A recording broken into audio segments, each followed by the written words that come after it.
Okay, let's get started. We're going to do this today. Tuesday is Highlander Day. We'll have the junior highs here. It's going to be kind of a different type of day just because we'll have students missing, doing different activities for different clubs and stuff. Wednesday we'll go over trapezoids. Thursday will be the review for the test. And then on Friday we'll take it for everything we've been doing for chapter or unit 9. So that's the first plan quiz on next week. Okay. So first about kites, it's worth looking at. It's just a little bit different from what we've already looked at so far. It has a lot of the same properties and characteristics. So first of all, I want to compare it with a rectangle, because a rectangle has two pairs of opposite sides. Right? They're opposite though. They're across from one another. So with kites, they're actually consecutive. So these two are congruent, kind of like these two are congruent. They're across from each other, opposite. These are consecutive. Okay.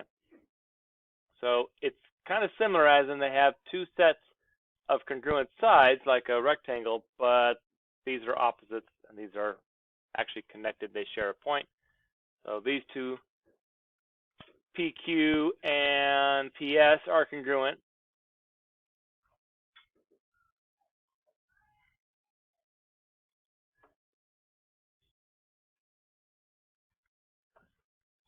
And then we have RQ and RS. So since they share a point on the graph, when we're writing out what's congruent, they share a point there as well. Both have P, both have R. There we go. Okay. So kind of like a rectangle, kind of not. Has some of the same characteristics though. It does have diagonals that are perpendicular, just like a rhombus.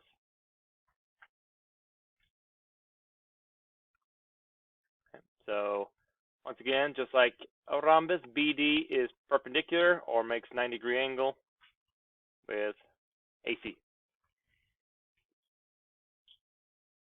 Then we have, let's see here, kite has exactly one opposite.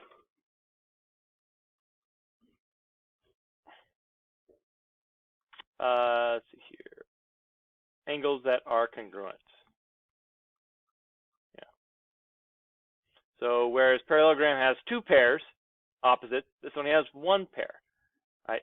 And just looking at the diagram itself, which one do you think is the one that's congruent? You think it's AC are congruent or B and D? Yeah, so just by kind of looking at it, we can kind of tell that, yeah, angle B is congruent to angle D. And it's worth noting that, yeah, angle A is not congruent to angle C. All right, this is very narrow, skinnier compared to C. We get exactly one pair, not two like a parallelogram or rhombus or anything else. All right. Also, if it's a kite, then we have, as far as the diagonals go, we have one of the diagonals being bisected.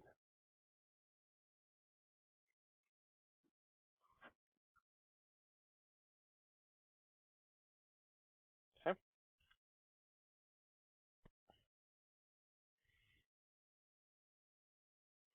So we have, let's see here. And it's a little bit harder. You might be able to look at this and tell which ones are being bisected, A and C or B and D. Okay. Does it look like, yeah, those are congruent to each other and these are congruent to each other. A little less hard to tell by looking at the graph though. So here we could say if I call that 1 and 2, angle 1 is congruent to angle 2.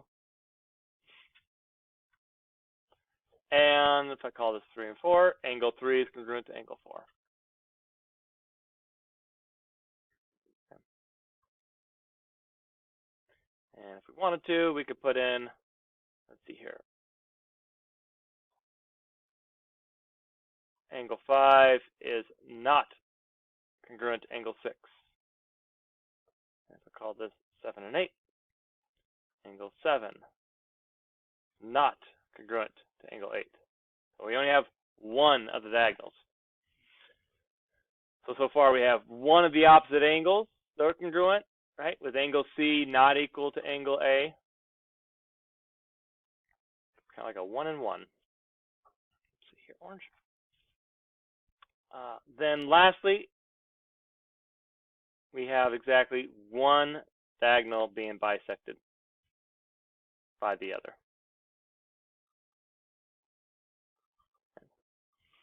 So once again, looking at the diagram, which of these diagonals is getting cut in half? Is AC being cut down the middle, or is BD being cut down the middle? Yeah, so BD is being cut down the middle, so BE and ED are congruent.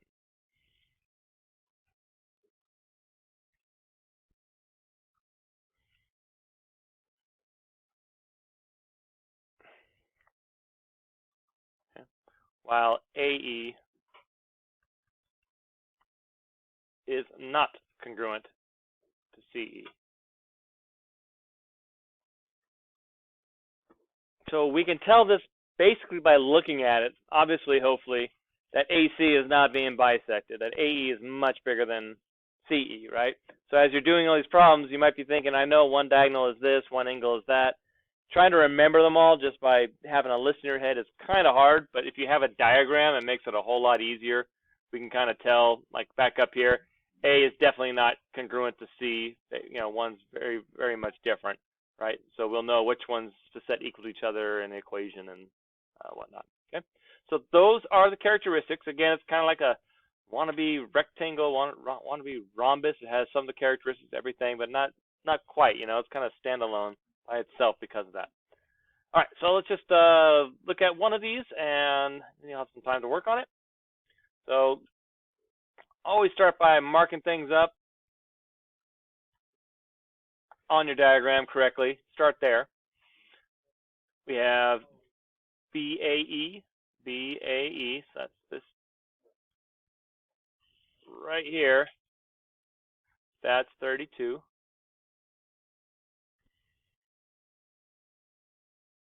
And BCE,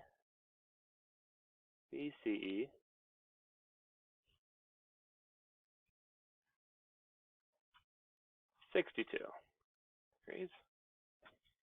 And let's find measure of CBE.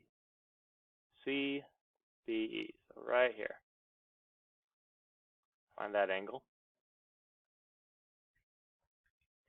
And since it is a kite, it says up here, we do have the diagonals that are perpendicular to each other, right? So that's extremely helpful right here, because if I have two angles of a triangle, I can always find the third by subtracting from 180.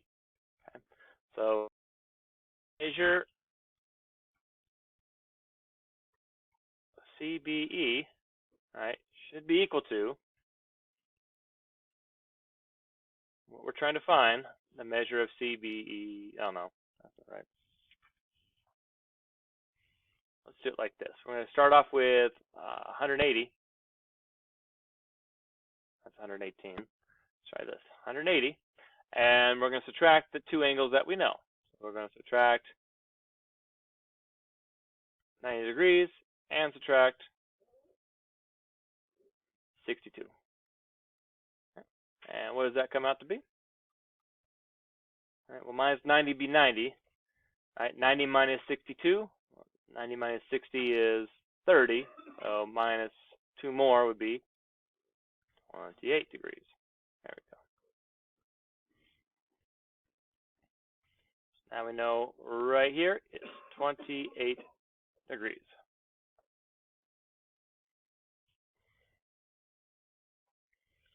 And we have ABE.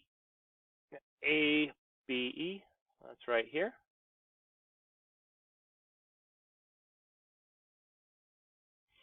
And likewise,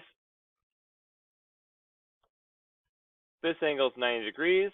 We know this is 32, so we can solve for this.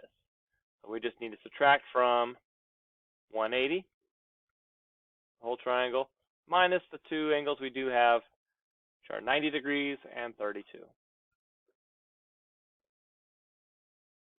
All right, so again, 180 minus 90 is 90. 90 minus 30 is 60. And then 60 minus 2 more would be 58.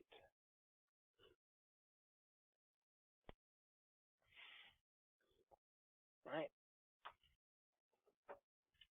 Yep. Then we got ADC. ADC. So full angle here. It basically consists of two angles.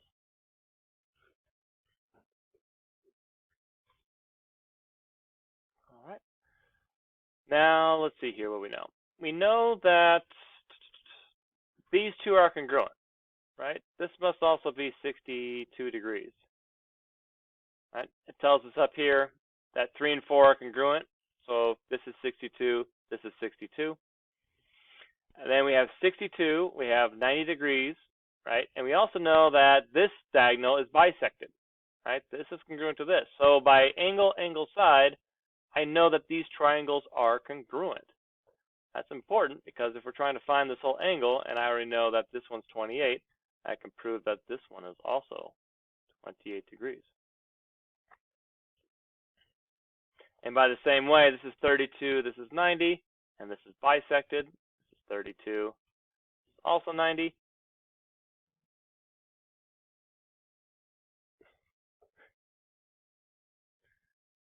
Then by angle, angle, side, this is going to be the same as angle B. I think this came out to what, 58?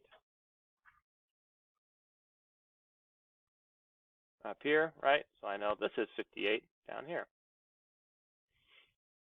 So there wasn't anything that explicitly told us that these are congruent in the theorem, so that's why it's important that we actually have a reason why we're saying they are. So by angle, angle, side. So going back here to find out what this whole thing equals, I know it's 58 plus 28. Yep. There we go, which is 86, I believe. Yep. There we go. And now that we got everything labeled on here, shouldn't be too hard to find BCE. So BCE. Is that right? No, BCD. BCD. We have 62 and 62. So 2 times 62. 2 times 60 is 120. 2 times 2 is 4. 124 degrees. There we go. So labeling up the diagram as much as you can definitely helps here. All right. So that's basically it. We're not going to do a whole lot with kites as far as with algebra. You can see the assignments here, or the problems are all with degrees. So, and then we have some review over here. Problems that on the quiz people didn't do too well at. So you might want to have, when you're going over this, have your theorems out and actually look at them and see if both pairs of angles are congruent in both pairs, and that kind of thing, to see if it is or is not a parallelogram. All right. Okay. And I think that's about it. There's another problem here that's part of the notes, but it's basically the same thing as the one we just did. So if you want to go ahead and do this and check just to make sure you're getting the same answers, that'd be a good thing to do.